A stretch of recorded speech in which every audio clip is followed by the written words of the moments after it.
So we're finally ready to case the watch. I mean, awesome. We're about to have a watch, which always is exciting. I love, it's been really a fun process, because I had to make several of the watches for our videos and for the website, and just got the chance to play with some of the variations. So for this watch, I decided to go to the white second hand with the loomed hands. I thought it went together really cool on the black dial. I just thought that was going to be a neat thing to try. And I'm going to use a band later in the video with the white stitching on black, and I think it's going to be cool. I can't wait to see it, because I've actually have not seen this configuration in real life other than on our configurator on the website. So it's always fun to put a new one together. But what you want to do before we begin casing the watch, grab a Q-tip, get your optics on,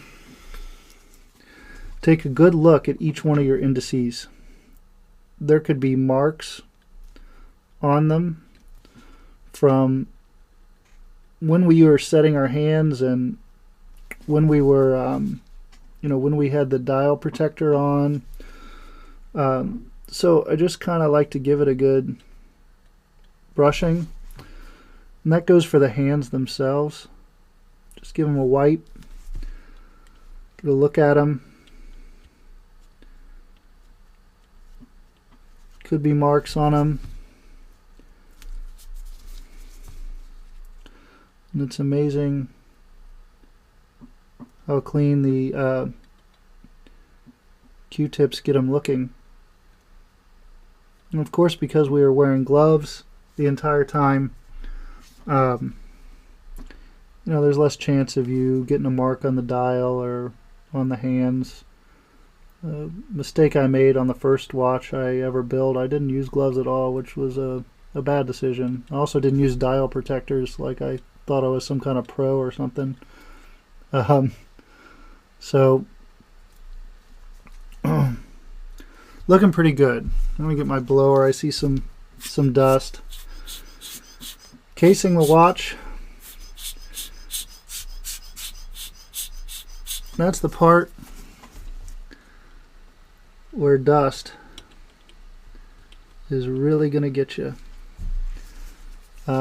Last thing you want to see when you're looking into your watch is a flake of dust, which I just saw. Brush that off. Sometimes the blower doesn't get it.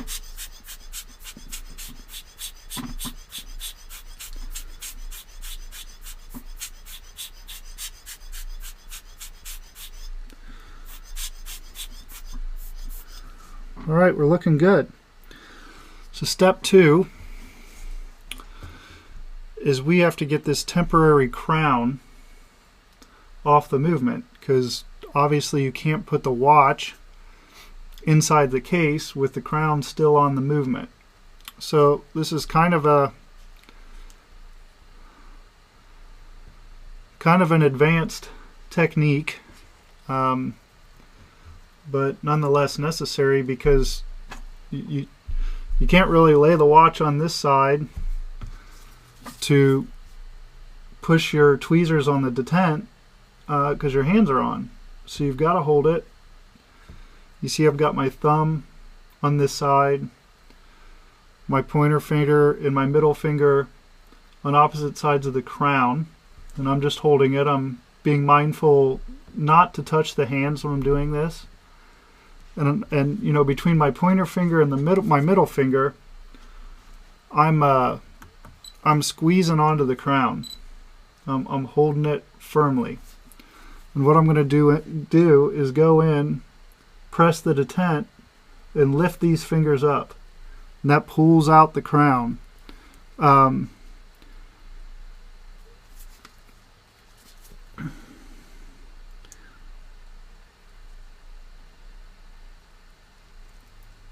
Seems difficult, but it is doable,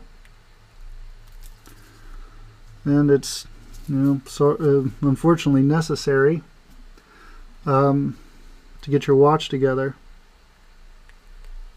There, I got it.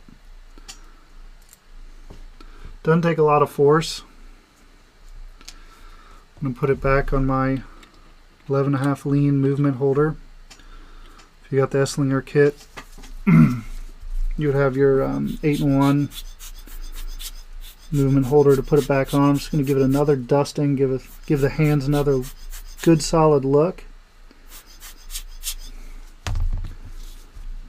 Wipe off any marks I may see on the indices.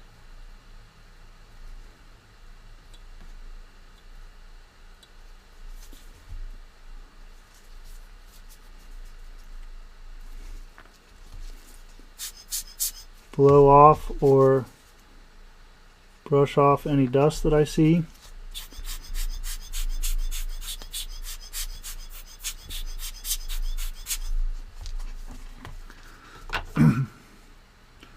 Now I'm going to lift this guy off.